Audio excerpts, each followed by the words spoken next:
نکاح میں اب صرف 10 دن باقی رہ گئے تھے۔ گھر کے ہر کونے میں مہندی کے جوڑوں کی خوشبو، دعوت ناموں کی کھنک اور تیاریوں کی سرگوشیاں بکھری ہوئی تھی۔ مگر اس کا دل ان سب سے کوسوں دور تھا، جیسے وہ کسی اور ہی دنیا میں سانس لے رہی ہو۔ اس کا کمرہ اس کی اصل پہچان تھا۔ تفسیر، حدیث، قفا اور اسلامی نفسیات پر لکھی ہوئی کتابیں چاروں طرف پھیلی تھیں۔ کہیں کوئی کتاب کھلی پڑی تھی، کہیں صفحات کے بیچ نشان لگے تھے، اور میز پر ایک خاموش ڈائری اس کی فکری جد و جہد کی گواہ بنی ہوئی تھی۔ وہ ہر رات دیر تک مطالعہ کرتی۔ کوئی حوالہ سمجھ میں آ جاتا تو اسے فوراً ڈائری میں قلم بند کر لیتی، اور جہاں بات مشکل لگتی وہاں صفحے پر نشان لگا کر دیر تک سوچ میں ڈوبی رہتی۔ اس بار اس نے فیصلہ کر لیا تھا، وہ نکاح کے معاملے پہ خاموش نہیں رہے گی۔ وہ قرآن و سنت کی روشنی میں دلیل کے ساتھ بات کرے گی، سوال اٹھائے گی، سمجھائے گی اور خود بھی سمجھے گی، مگر ہر سوال کا جواب اس کے پاس نہیں تھا۔ دل کی الجھن دن بہ دن بڑھتی جا رہی تھی۔ اسے بے چینی نے آج اسے اپنی نفسیات کی پروفیسر ڈاکٹر نائلہ کے پاس لا کھڑا کیا تھا۔ ایک ایسی استاد جن کی بصیرت علم تک محدود نہ تھی بلکہ روح تک اترتی تھی۔ وہ رات کو گھر واپس آ کر لیپ ٹاپ کھول کر بیٹھ چکا تھا۔ ان باکس میں نئی ای میلز جگمگا رہی تھیں، فرام ٹورنیٹو، حمید اور ایبی۔ الفاظ سیدھے اور محبت سے بھرے ہوئے تھے۔ برخوردار، کب تک اپنے آپ کو ان پروجیکٹ میں الجھائے رکھو گے؟ تھوڑا وقت نکال کر کینیڈا آ جاؤ، تمہارے انتظار نے مجھے بوڑھا کر دیا ہے۔ زہیب نے گہری سانس بھری۔ اس نے لیپ ٹاپ کی اسکرین پر لمحہ بھر اپنی پرچھائی دیکھی اور پھر اس کی انگلیاں کی بورڈ پر چلنے لگی۔ میں ابھی آپ سے ملنا چاہتا ہوں، پر ابھی یہ بالکل بھی ممکن نہیں ہے۔ حیدرآباد سے آئے مجھے ابھی 1 ماہ ہی ہوا ہے اور یہاں ایک اہم مشن پر ہوں۔ میں فی الحال چھٹی لینا ممکن نہیں۔ ای میل بھیجنے کے بعد وہ دیر تک خاموش بیٹھا رہا۔ دل ایک طرف رشتوں کی طرف کھنچ رہا تھا، دوسری طرف اس مشن کی طرف جس کے لیے وہ اپنی جان اور وقت کھپا رہا تھا۔ زریش نے ہلکی سی دستک دی اور کیبن میں داخل ہوئی۔ کمرہ کشادہ مگر سادہ تھا۔ ایک جانب کتابوں سے بھری الماری، میز پر چند فائلیں اور ایک چھوٹا سا قرآن پاک رکھا ہوا تھا۔ کھڑکی سے آتی نرم دھوپ نے پورے کمرے کو عجیب سا سکون عطا کر رکھا تھا، جیسے یہ جگہ سوالوں کے لیے نہیں، جوابوں کے لیے بنی ہو۔ اس نے سیاہ رنگ کا نفیس عبایا پہنا ہوا تھا، ساتھ بیبی پنک سکارف نما حجاب جو سلیقے سے اس کے گرد لپٹا ہوا تھا۔ وہ کرسی پر بیٹھتے ہوئے بے اختیار اپنی انگلیاں مروڑنے لگی۔ دل کی کیفیت ہاتھوں سے جھلک رہی تھی۔ سامنے ڈاکٹر نائلہ بیٹھی تھی، درمیانی عمر، گہرے سبز سوٹ اور ہلکے دوپٹے میں ملبوس، چہرے پر وقار اور آنکھوں میں ایسی نرمی جسے برسوں کی زندگی کو سمجھ کر خاموشی میں ڈھال دیا گیا ہو۔ انہوں نے نرمی سے بات کا آغاز کیا۔ زریش، آپ نے فون پر اپنے نکاح کا ذکر کیا تھا، کیسی چل رہی ہے آپ کی تیاری؟ انہوں نے غور سے اس کے چہرے کو دیکھا۔ زریش نے ایک لمحہ توقف کیا، پھر کمرے نے ہچکچاتی ہوئی آواز سنی۔ میم، میں ایک بات سمجھنے کے لیے آپ کے پاس آئی ہوں۔ میم، میں اس نکاح سے خوش نہیں ہوں۔ میں نہیں کرنا چاہتی حمزہ سے نکاح۔ سب لوگ کہتے ہیں حمزہ بہت نیک انسان ہے، نماز کا پابند ہے، دین پر سختی سے عمل کرتا ہے۔ یہ سب باتیں اپنی جگہ درست ہیں، مگر میرے دل میں ایک بے چینی ہے، جیسے کچھ کمی سی ہے۔ اس نے نظریں جھکا لیں، پھر دھیرے سے بولی، میں یہ سوچتی ہوں کہ کیا صرف عبادت میں سختی ہی دین کی اصل روح ہے، یا دین میں نرمی، برداشت اور حسن اخلاق بھی اتنے ہی ضروری ہیں؟ ڈاکٹر نائلہ نے غور سے اس کی طرف دیکھا۔ تمہارا مطلب یہ ہے کہ تمہیں اس کے رویے میں توازن محسوس نہیں ہوتا؟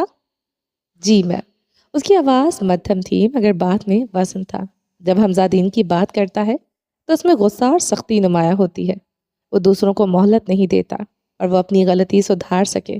اس کے نزدیک سختی ہی اصلاح کا واحد راستہ ہے۔ اس نے ایک لمحہ سانس لیا، جیسے اندر کی بات کو لفظوں میں ڈھالنا مشکل ہو۔ لیکن میں نے ہمیشہ یہ پڑھا ہے، سمجھا ہے کہ اللہ تعالیٰ نرمی کو پسند کرتے ہیں، اور نبی صلی اللہ علیہ وآلہ وسلم نے تو محبت اور اخلاق کے ذریعے لوگوں کے دل جیتے۔ بات کرتے کرتے اس کی آواز بھرا گئی۔ اگر دین اتنا ہی سخت ہوتا تو میرے نبی صلی اللہ علیہ وآلہ وسلم نے طائف میں پتھر کیوں کھائے؟ انہوں نے بد دعا کیوں نہ دی؟ اس کا گلا رن گیا تھا۔ میں یہ نہیں کہتی کہ حمزہ دین پر چلنے میں غلط ہے، میں نے خود کو سنبھالتے ہوئے کہا، بس یہ کہ اس کے طریقے میں شدت ہے، اور یہی شدت مجھے خوف زدہ کرتی ہے۔ مجھے لگتا ہے کہ شوہر بیوی کا سہارا اور رفیق ہوتا ہے، مالک یا حاکم نہیں۔ ڈاکٹر نائلہ نے آہستہ سے سر ہلایا۔ ان کی آنکھوں میں گہری سوچ ابھر آئی۔ تو دراصل تمہاری پریشانی حمزہ کی دینداری نہیں، انہوں نے ٹھہرے ہوئے لہجے میں کہا، بلکہ اس کے انداز، اس کی سختی اور تعلق میں توازن کی کمی ہے۔ زریش نے اس بات میں سر ہلا دیا۔ اس کی آنکھوں میں آنسو تھے، مگر ان آنسو میں کمزوری نہیں، سمجھ کی تلاش تھی۔ جی یہی بات ہے میڈم، میں چاہتی ہوں کہ میرا گھر دین کی برکتوں سے بھرا ہو، لیکن ساتھ ہی محبت، عزت اور سکون بھی ہو۔ اگر سکتی ہی سب کچھ بن جائے تو زندگی ایک بوجھ لگنے لگتی ہے، لیکن کوئی بھی مجھے سمجھ نہیں آ رہا۔ میم، سب مجھے اپنے والدین کا نافرمان کہہ رہے ہیں۔ ڈاکٹر نائلہ چند لمحے خاموش رہیں۔ وہ خاموشی عام خاموشی نہ تھی، وہ غور و فکر کرنے کی خاموشی تھی، جیسے الفاظ کہنے سے پہلے حق کو تول رہی ہو۔ پھر انہوں نے دھیرے سے کہا، زریش، آپ نے ایک اہم سوال اٹھایا ہے، اور سچ بتاؤ تو یہ سوال صرف آپ کا نہیں، ہماری امت کی تقریباً عورتوں کا سوال ہے۔ وہ کرسی سے ذرا آگے کو جھکی۔ اگر کوئی شخص دین کی صرف احکامات، سختی اور گرفت کا نام سمجھ لے تو وہ دین کی روح کھو دیتا ہے۔ اسلام کی بنیاد عدل پر ہے، مگر اس کی روح رحمت ہے۔ انہوں نے میز پر رکھا قرآن آہستگی سے چھوا۔ اللہ تعالیٰ نے اپنے نبی صلی اللہ علیہ وآلہ وسلم کو کیا فرمایا؟ ہم نے آپ کو تمام جہانوں کے لیے رحمت بنا کر بھیجا۔ یہاں عالمین میں صرف نیک لوگ نہیں، کمزور، خطاکار اور ٹوٹے ہوئے لوگ بھی شامل ہیں۔ ڈاکٹر نائلہ کی آواز میں ٹھہراؤ تھا، جیسے ہر لفظ دل میں اترنے کے لیے کہا جا رہا ہو۔ نبی صلی اللہ علیہ وآلہ وسلم کی زندگی دیکھے، وہاں عبادت بھی ہے مگر مسکراہٹ کے ساتھ، وہاں غیرت بھی ہے مگر ظلم کے بغیر، وہاں اصلاح بھی ہے مگر تحقیر کے بغیر۔ انہوں نے ہلکی سی سانس لی۔ نفسیات کہتی ہے کہ جہاں تعلق میں خوف غالب ہو جائے وہاں محبت دم توڑ دیتی ہے، اور اسلام کہتا ہے جہاں محبت نہ ہو وہاں سکون نہیں ہوتا۔ قرآن نے نکاح کو کیا کہا ہے؟ تاکہ تم اس میں سکون پاؤ۔ محبت ازل سے ابد تک صرف سکون دینے کا نام ہے۔ مہر النساء شاہبیر۔ انہوں نے اس کی آنکھوں میں براہ راست دیکھا۔ اگر کسی رشتے میں تمہیں ہر وقت یہ ڈر ہو کہ تم سے ایک غلطی ہو گئی تو سزا ملے گی، تو وہ رشتہ عبادت نہیں، آزمائش بن جاتا ہے۔ زرش کی پلکوں پر آنسو ٹھہر گئے۔ ڈاکٹر نائلہ نے بات جاری رکھی۔ اسلام میں شوہر قوام ہے مگر جابر نہیں۔ قوام وہ ہوتا ہے جو حفاظت کرے، سہارا دے، رہنمائی کرے، نہ کہ وہ جو حکم چلائے اور خوف پیدا کرے۔ انہوں نے نرمی سے کہا، شدت دین کی علامت نہیں ہوتی زریش، اکثر شدت انسان کی اپنی نفسیاتی کمزوریوں کا عکس ہوتی ہے، جسے وہ دین کے لبادے میں چھپا لیتے ہیں۔ یہ جملہ جیسے اس کے دل پر ٹھہر سا گیا تھا۔ حمزہ کی نفسیاتی کمزوری آپ کا ڈر بیجا نہیں، آپ کسی نافرمانی سے نہیں، ایک عدم توازن سے گھبرا رہی ہو۔ اور یاد رکھیں، جس رشتے میں سوال کرنے کی اجازت نہ ہو وہاں روح تھکنے لگتی ہے۔ ڈاکٹر نائلہ ذرا مسکرائیں۔ اللہ تعالیٰ نے آپ کو عقل دی ہے، احساس دیا ہے۔ نکاح جیسے فیصلے میں دل کا سکون نظر انداز کرنا خود اپنے اوپر ظلم کرنا ہے۔ انہوں نے آخری بات بہت آہستگی سے کہی، اگر کوئی شخص آپ کو اللہ کے قریب کرنے کے نام پر آپ کو آپ کے دین سے نفرت میں مبتلا کر دے، آپ کو خود سے، آپ کی آواز سے اور آپ کے سوالوں سے دور کر دے، تو ہاں، وہاں ٹھہر کر سوچنا فرض ہے، گناہ نہیں۔ انہوں نے مسکراتے ہوئے کہا، یہ بہت اہم فرق ہے زریش جو آپ نے سمجھا، اور یہی فرق آپ کو سب کے سامنے بھی واضح کرنا ہوگا۔ لیکن یاد رکھیں، اگر آپ سب کو قائل کرنا چاہتی ہیں تو آپ کو کسی ایسے شخص کی ضرورت ہوگی جو حمزہ کے سخت رویے کا گواہ ہو، تبھی لوگ آپ کی بات کو سنجیدگی سے لیں گے۔ حمزہ کے سخت رویوں کا گواہ، اس کی روح کانپ ہی تو گئی تھی۔ ڈاکٹر نائلہ کی باتیں جیسے اس کے دل کے کسی بند دروازے پر دستک دینے لگی، اور وہ دروازہ چرچراتا ہوا کھل گیا تھا۔ اس کے سامنے ماسی کی کچھ دھندلی یادیں تازہ ہونے لگی۔ 8 سالہ زریش اور مدیحہ باغیچے میں تتلیوں کے پیچھے بھاگتے کھیل رہے تھے۔ رنگ برنگے پروں کے تعاقب میں کبھی ہنسی بکھرتی، کبھی قہقہے کے گونجتے۔ اسی دوران رضا کی آواز آئی، ارے حمزہ کہاں ہے؟ تم دونوں بھی آؤ نا، کرکٹ کھیلتے ہیں۔ مدیحہ نے فوراً منہ بنا لیا، وہ تو چلا گیا نا بھائی، اور ابیحہ کو بھی ساتھ لے گیا۔ وہ پھر غصہ ہو گیا۔ ہم سب داور بھائی کے ساتھ کھیل رہے تھے اور وہ غصے میں آیا۔ مدیحہ نے ہنستے ہوئے سر پر انگلیوں سے سینگ بنا کر دکھا دیا۔ سب بچے کھلکھلا کر ہنس پڑے، ہنسی کی وہ بے فکری جو صرف بچپن کا خاصہ ہوتی ہے۔ اسی ہنسی کے بیچ 8 سالہ زریش کی آواز ابھری، کیا وہ سچ کہہ رہا تھا؟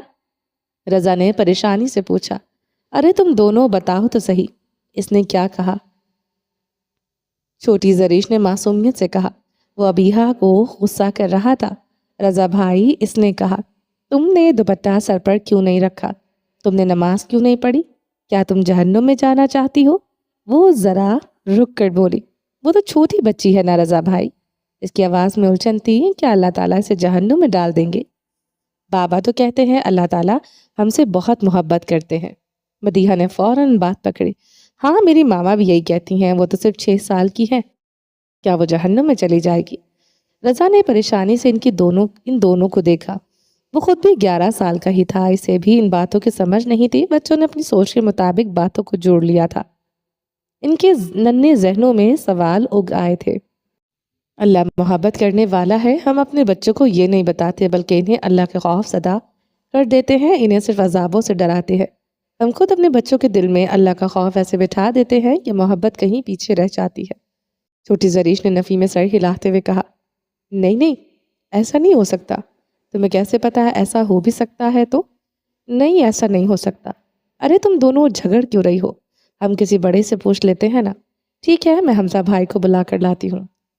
تایا کے گھر کی وہ لمبی راہ تاری جس میں شام کے وقت عجیب سا سناٹا اتر آتا تھا۔ دیواروں پر لگی پرانی تصویر جن کی آنکھیں جیسے ہر آنے جانے والے کو گھومتی تھی۔ اوپر والے کمرے سے کسی کی چیخوں کی آواز آ رہی تھی، نہیں بھائی نہیں پلیز۔ زریش کے قدم وہی جم کے اس کا دل زور زور سے دھڑکنے لگا۔ وہ آواز ابیہا کی تھی۔ دروازہ آدھا کھلا تھا۔ زریش نے ڈرتے ڈرتے جھانکا، جو اس نے دیکھا تھا اسے دیکھ کر اس کے اوزان خطا ہو گئے۔ لندن کی ٹھنڈی شام میں وہ اپنے اپارٹمنٹ کے گلاس ونڈو کے پاس کھڑا تھا۔ باہر دریا ٹیمز کا پانی نیلگو روشنی میں بہہ رہا تھا اور دور لندن کی آئیفل ٹاور برج سے چکمگا رہے تھے۔ کمرے کے اندر سادہ مگر جدید فرنیچر تھا۔ ایک لکڑی کی میز، لیپ ٹاپ، چند بکھرے ہوئے کاغذ اور ایک کافی کا مگ۔ نیوی بلو جینز کے ساتھ سفید ٹی شرٹ پہنے جس کی آستین کوہنی تک رول کی گئی تھی، وہ وچی لگ رہا تھا۔ پاؤں میں نرم براؤن لوفرز ڈال رکھے تھے جنہیں اس نے قدرے بے پرواہی سے پہنا ہوا تھا، جسے کبھی بھی اتار کر کمرے میں آزادانہ گھوم سکتا ہو۔ کلائی میں ایک سلور رسٹ واچ کی مدھم چمک جھلک رہی تھی جو اس کی سنجیدگی کا اشارہ دیتی تھی۔ چہرے پر ہلکی سی ٹرمڈ سٹیبل داڑھی تھی جو اس کی کم عمری کو بھی پروقار گہرا دکھا رہی تھی۔ بال معمولی سے بکھرے ہوئے تھے، جیسے کئی گھنٹوں سوچتے سوچتے اس نے بار بار ہاتھوں سے بالوں کو چھوا ہو۔ وہ لیپ ٹاپ پر کھلے ہوئے پریزنٹیشن کو غور سے دیکھ رہا تھا۔ Youth harmony, interest freak, cultural system. تمہیں عقل نہیں ہے؟ ہر لفظ چابک کی طرح پڑھ رہا تھا۔ ابیہا کے کندھے لرز رہے تھے، وہ کچھ کہنا چاہتی تھی مگر آواز گلے میں اٹک جاتی۔ چپ رہو، حمزہ کی چیخ گونجی۔ زریش نے اپنے کانوں پر ہاتھ رکھ لی۔ اس کا دل چاہا بھاگ جائے مگر پاؤں جیسے زمین میں گڑ گئے تھے۔ ابیہا کی سسکیاں رات کے اندھیرے میں گھلتی ہوئیں۔ وہ منظر وہیں ختم نہیں ہوا تھا، وہ زریش کے ساتھ واپس آ جاتا۔ ہر رات بستر پر لیٹتے لیٹتے وہی چیخیں، وہی آوازیں، وہی خوف نیند آنکھوں سے روٹھ جاتی۔ دل جیسے پسلیاں توڑ کر باہر آنے لگتا۔ میں نے یہ منظر اپنی زندگی میں کئی بار دیکھا تھا لیکن میں کبھی ابیہا سے کچھ پوچھنے کی ہمت نہیں کر سکی میم۔ ابیہا، اس کی چیخیں اور رونے کی آوازیں راتوں کو میرے کانوں میں گونجتی رہتی۔ اس وقت وہ چھوٹی تھی پر پردہ نہیں کرتی تھی، نہ سمجھتی، مگر اس کے ساتھ جو کچھ ہوتا تھا وہ ناقابل برداشت تھا۔ اس کے لب تھر تھر آ گئے تھے، آنکھوں میں آنسو بھر آئے۔ میں نے دیکھا تھا حمزہ کس طرح اس پر چیختا تھا، جیسے انسان پر نہیں کسی بے جانور پر چیخ رہا ہو۔ اس کے الفاظ، اس کا غصہ، سب کچھ جانوروں کی طرح درندہ صفت تھے۔ میں ڈر جاتی تھی میم۔ کئی راتیں سو نہیں پاتی تھی۔ ابیہا کی آوازیں میرے خوابوں میں بھی گونجتی تھیں، اور جب سے میرا رشتہ حمزہ کے ساتھ فکس ہوا ہے مجھے لگتا ہے کہ اگر کبھی میری باری آئی تو کیا میرا حال بھی ابیہا جیسا ہوگا۔ اس کی آنکھوں سے آنسو بہہ نکلے۔ وہ اپنے رومال سے انہیں صاف کرنے کی کوشش کرنے لگی۔ ڈاکٹر نائلہ نے آگے بیٹھ کے اس کے ہاتھ پر ہاتھ رکھا اور بہت سکون سے کہا، زریش، تم نے دل کا بوجھ ہلکا کر کے ایک بڑا قدم اٹھایا ہے، لیکن اب وقت ہے کہ تم یہ بوجھ صرف اپنے کندھوں پر نہ رکھو۔ اگر واقعی تم نے وہ سب دیکھا ہے تو ابیہا تمہارے ساتھ سب سے بڑی گواہ بن سکتی ہے۔ اسے قائل کرو کہ وہ اپنی حقیقت بیان کرے، یہ تمہارا اکیلا بوجھ نہیں رہنا چاہیے۔ وہ لمحہ بھر رکی، پھر قدرے سنجیدہ لہجے میں بولی، اور یاد رکھو زریش، جب کوئی حق کی لڑائی میں قدم رکھتا ہے تو مخالفتیں بھی بڑھ جاتی ہیں، اسی لیے صرف زبان ہی نہیں، اپنے وجود کو بھی تیار کرنا ہوگا۔